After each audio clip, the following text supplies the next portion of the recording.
controversy here. It has to do with the agencies involved in their pitches, right? Yes. As you know, we've had a history of governors in New Jersey being on taxpayer-funded advertisements. All the way up to John Corzine, who did seatbelt commercials after his horrible accident. New Jersey and You Perfect Together, we know that one, right? That's right. That's probably the most famous one. In this case, we have federal Sandy money. So controversial. Members of Congress approved it, but there was, there were concerns in Congress about waste, fraud, abuse of Sandy money. And now we have this pot of money, $25 million total.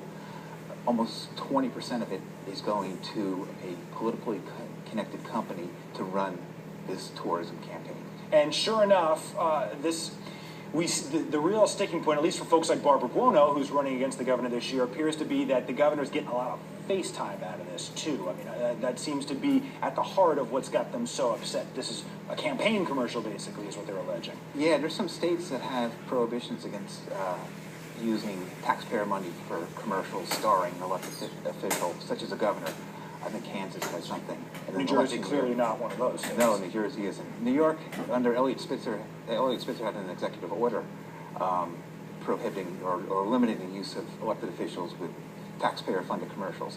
Here we have an election year, and Chris Christie is far outraising Barbara Buono in campaign funds, and now with this extra push from these tourism commercials, it's a big edge for the governor.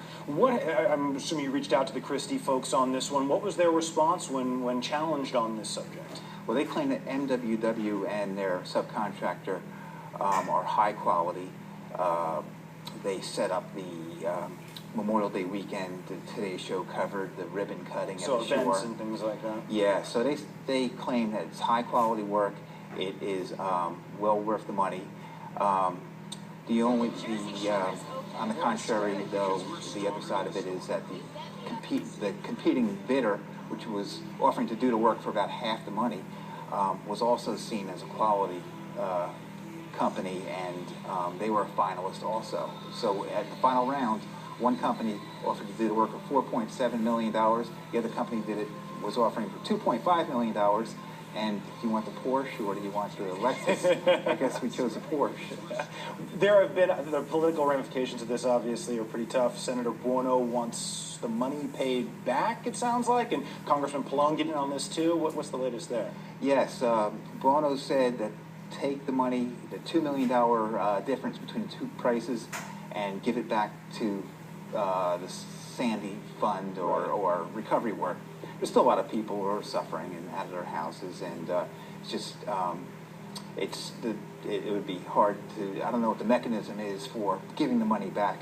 She really, I asked her the other day about doing something going forward, making a law or prohibition against this type of thing happening in the future. We'll have future storms. Well, sure.